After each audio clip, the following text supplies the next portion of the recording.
Hey everyone, I'm Daniel Multz. Welcome to 20 Minutes with Multz, a new series where we'll be dropping videos 2 to 3 times a week talking about all things in the world of sports. Some of them will be concentrated just on New York. I'm a New Yorker at heart, love my New York teams. We'll be spending plenty of time talking about them, but we're also going to make plenty of videos talking about the national and international stages in the world of sports.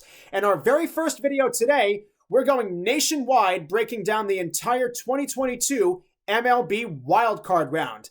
Baseball's got this new playoff format, 6 teams in, top 2 seeds in each league getting a bye, bottom 4 seeds facing off in 3-game series called the Wild Card round.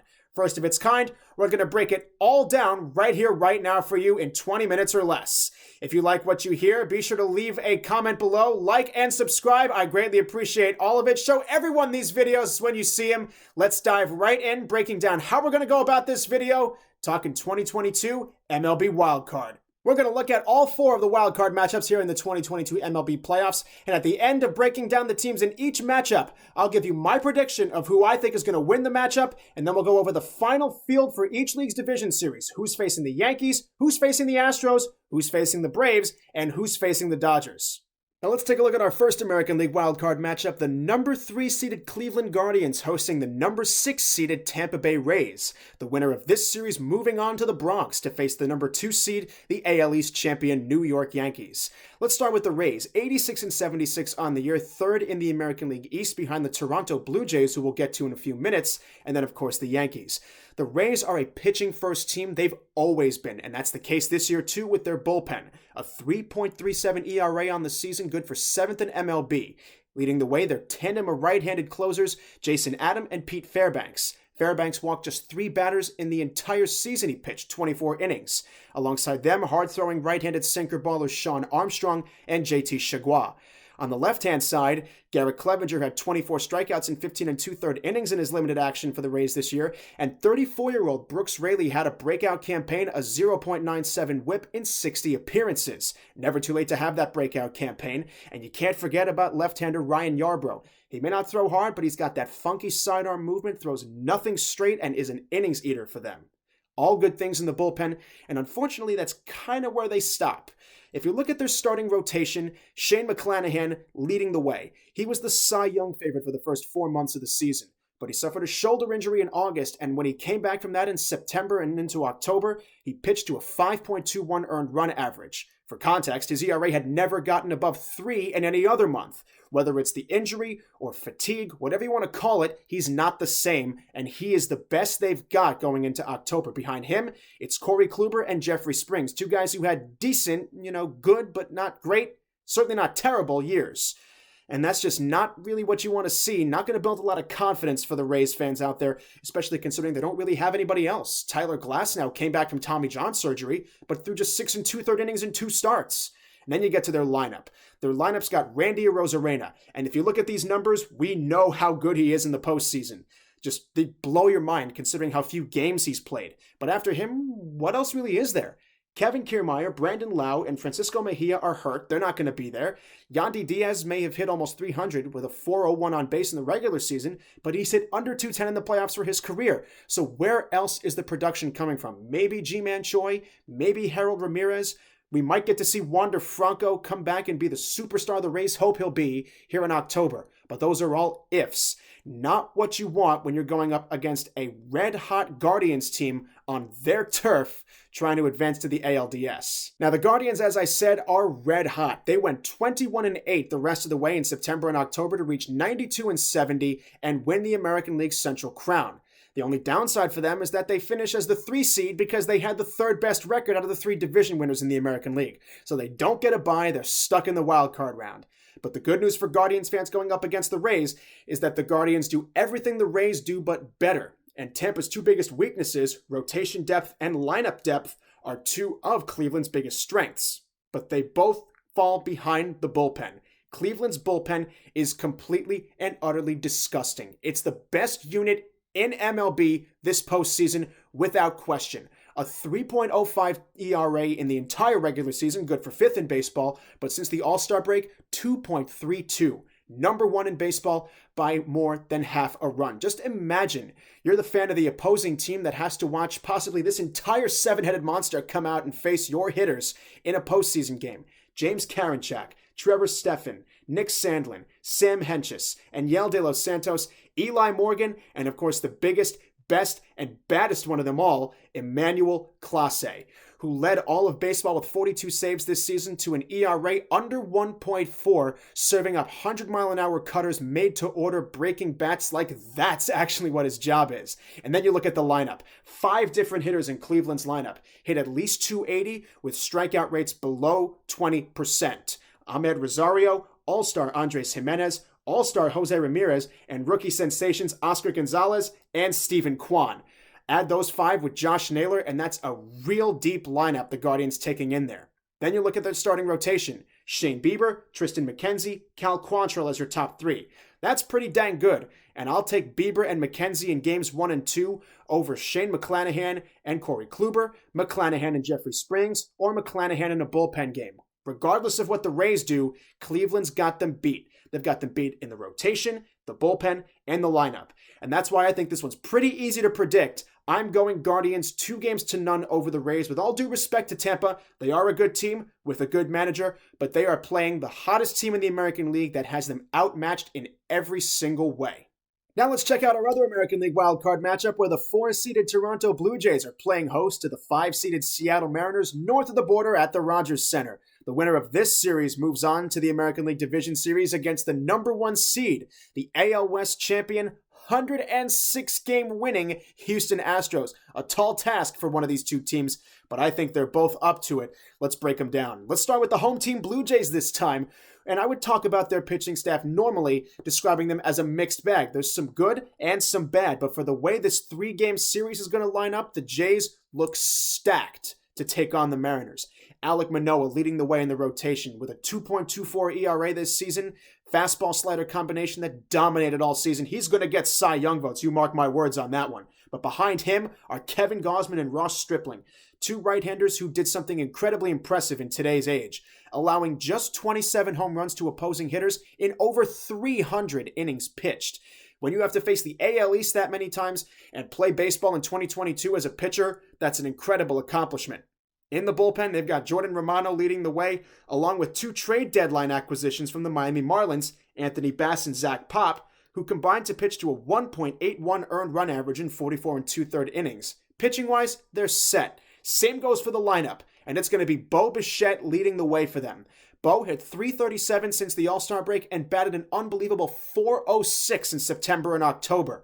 Incredible to think anybody can hit 400 in a month. And you can say whatever you want about Bichette as a player, and you can certainly give him all the criticism in the world for his bad defense, but it's unquestionable he's been the spark plug of that offense since the All-Star break. And there's a ton of steady eddies behind him rounding out that lineup. Alejandro Kirk, Teoscar Hernandez, George Springer, even Danny Jansen working his way into the everyday lineup, and of course Vladimir Guerrero Jr., who in a down year still hit .274 with 32 home runs. If that's a down year for Vlad Guerrero Jr., that's a heck of a year for pretty much anybody else. The only thing to be concerned about for the Toronto lineup is Matt Chapman, who hit just .196 over the final 2+ months of the season after hitting the cover off the ball in July, batting .325 with a .699 slugging percentage. But I wouldn't be too worried. The Jays still hit .264 as a team and hit 200 home runs.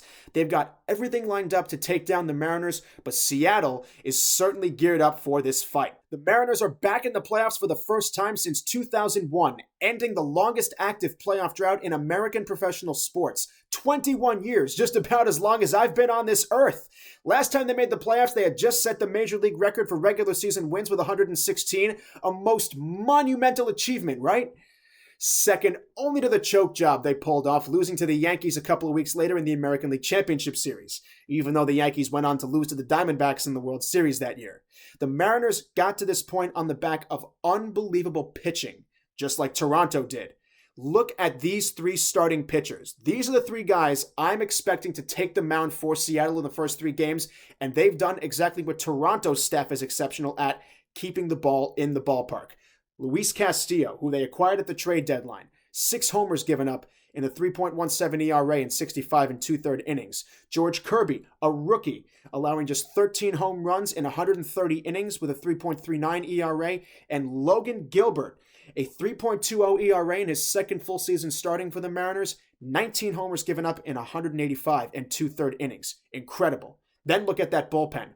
Hard-throwing right-handers Matt Brash and Andres Munoz. Brash had 12.6 strikeouts per 9 innings as a reliever, and Munoz struck out 96 batters in 65 innings pitched. He's got ridiculous stuff, and it was great to see him healthy and dominating. Add on to that Paul Sewald, who pitched to a 0.766 whip this season, microscopic, and Eric Swanson's 3 home runs given up in 57 appearances. The Mariners pitching staff is loaded. The one thing that I wouldn't be so confident about is Robbie Ray. The 2021 AL Cy Young Award winner with the Blue Jays signed a $115 million contract to head to Seattle, but his season was a complete roller coaster ride. Take a look at his ERA from month to month since May. It goes as high as 5.4, as low as 1.62, with rises and drops as high as King Dakar at Six Flags Great Adventure. And he closed out September and October with an ERA over 4. He could be continuing to climb up, which you don't want, or he might be ready to drop, which you do want if you're a Mariners fan. The point is, for this particular series, he's not going to start. He'll be the 4th starting pitcher for this team, probably pitching game 1 or 2 of the ALDS if they get to that point. The only area of concern for the Mariners offensively is, well, everything.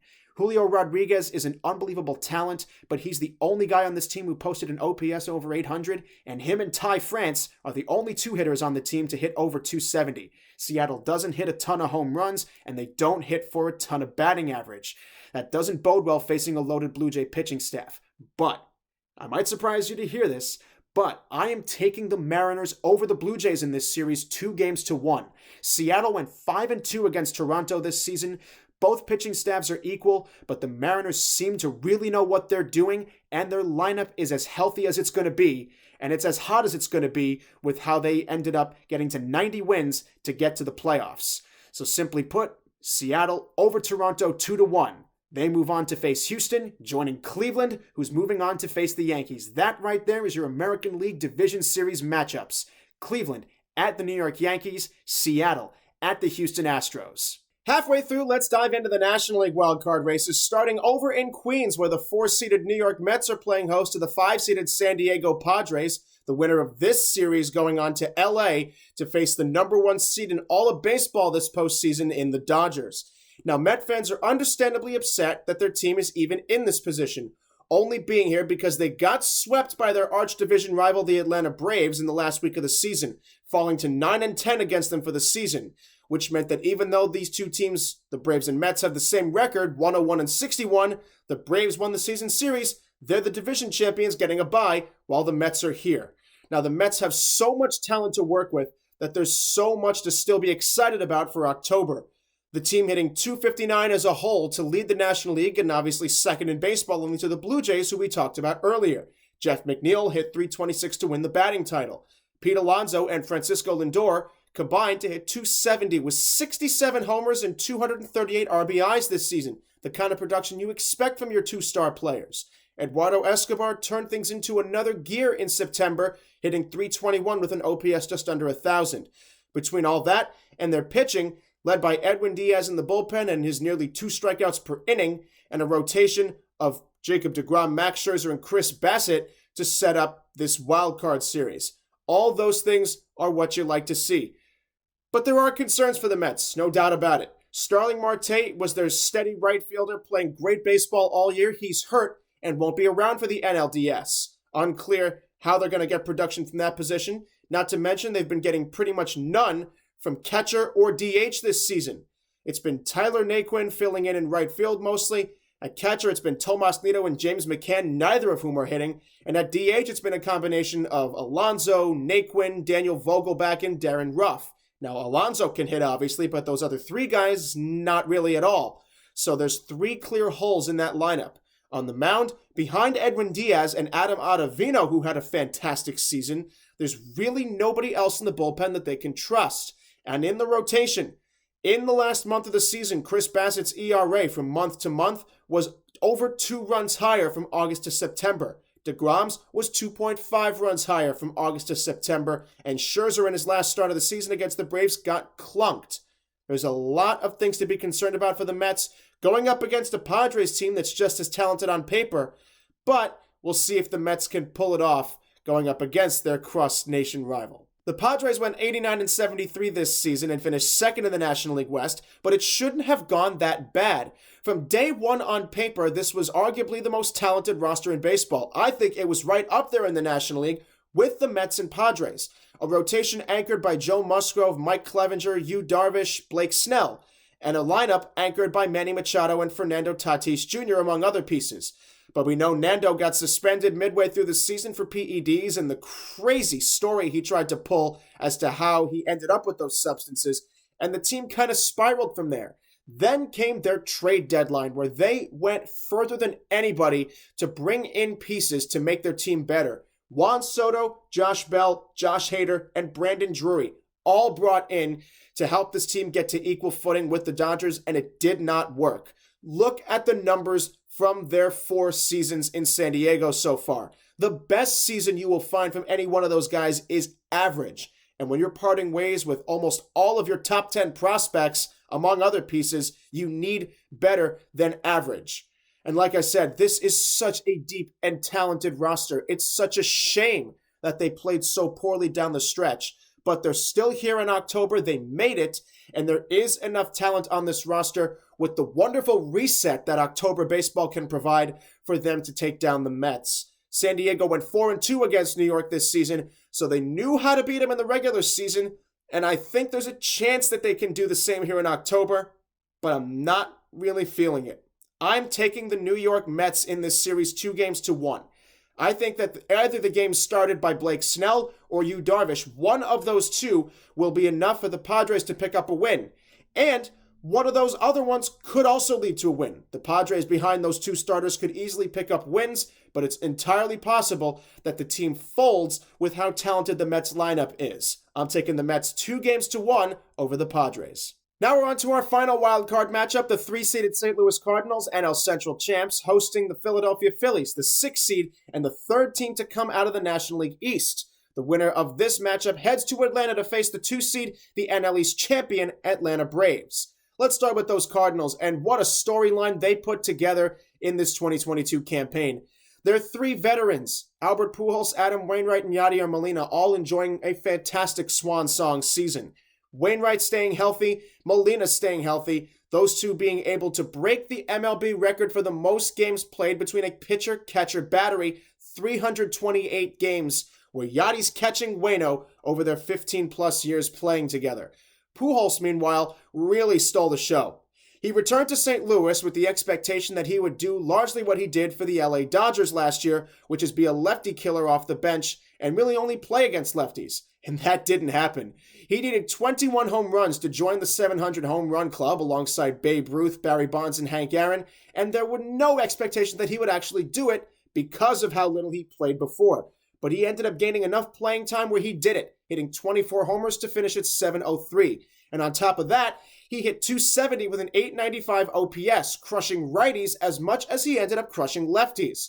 And it really makes you wonder, Albert put together the best season he had since 2011 when he was last with the Cardinals. You could certainly argue, and I would accept that argument, that this season was better than any of the 9.5 years he played in LA. It really makes you wonder if he ever should have left. But behind him, there's Paul Goldschmidt and Nolan Arenado, the 2 corner infielders who did much of the starting in the field.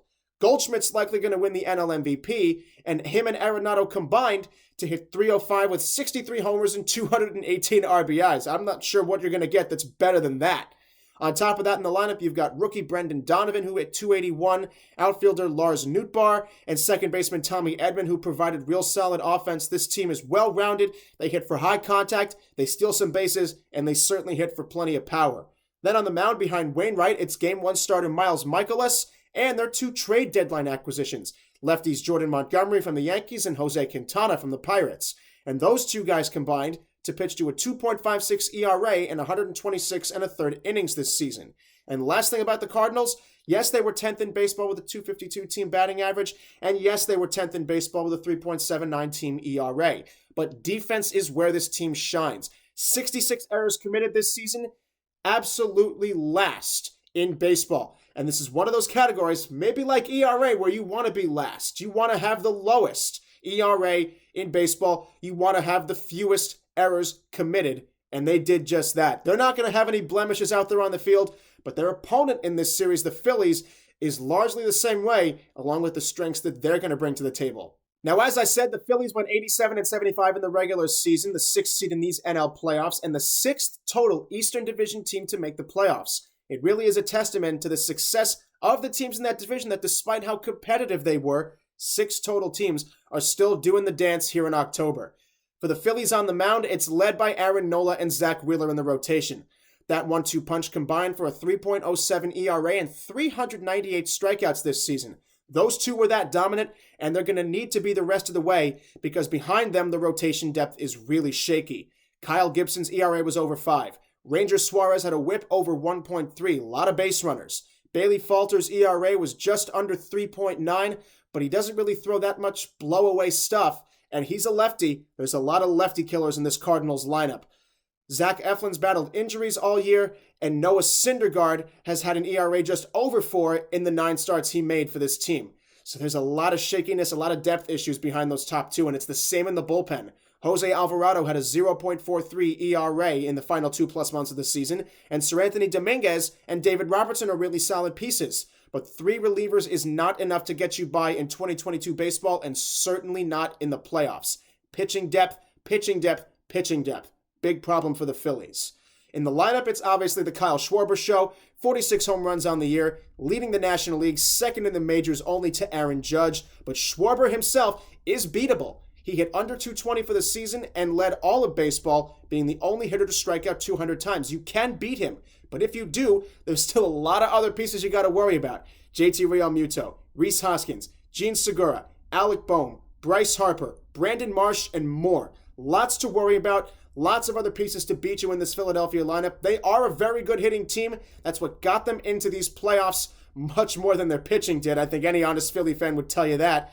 And that's why they're going to put up a good fight with the Cardinals. And also because I mentioned the Cardinal defense and how good it is, Phillies is right up there. 69 errors committed this season, 3rd lowest total in Major League Baseball. There's going to be a lot of web gems and probably very few miscues in these series between these two teams. Something you'll like to see. It'll just be good, clean baseball, pitching versus hitting.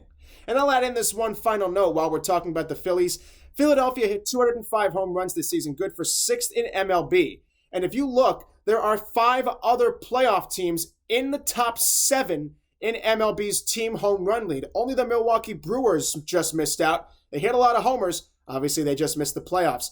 The Phillies are joined by the New York Yankees, Atlanta Braves, LA Dodgers, Houston Astros, and Toronto Blue Jays. There's tons of home run firepower in this postseason. It's something that I'm looking forward to seeing. Which of these teams is going to hit the most bombs to go on the deepest playoff run? But now let's wrap up this Phillies-Cardinals series. I'm taking the Cardinals in this one 2-1.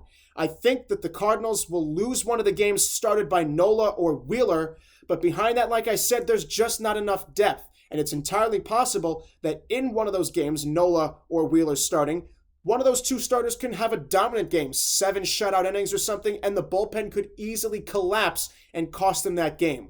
I'm taking the Cardinals 2-1 over Philly. Philly will put up a fight, but they're not going to be able to finish the job. So now our entire National League playoff picture is set, with the 4-seeded Mets taking down the 5-seeded Padres to face the LA Dodgers, the number 1 seed, while the 3-seeded Cardinals take down the 6-seeded Phillies to face off against the 2-seeded Atlanta Braves. And now we can take one final look at my entire Division Series matchups, with all the predictions now in the books. In the AL, Cleveland takes down Tampa Bay to move on to face the Yankees, while Seattle takes down Toronto to move on to face the Astros. And in the NL, once again, it's Mets over Padres to face the Dodgers, and Cardinals over Phillies to face the Braves. There's all the division series matchups I'm expecting to see in a few days. Leave a comment down below if you agree or disagree with any of my predictions or any of my analysis of the 2022 MLB Wild Card playoff teams.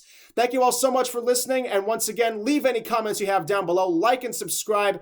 I'm Daniel Multz. Thank you so much for listening to this first episode of 20 Minutes with Multz, and I'll see you next time.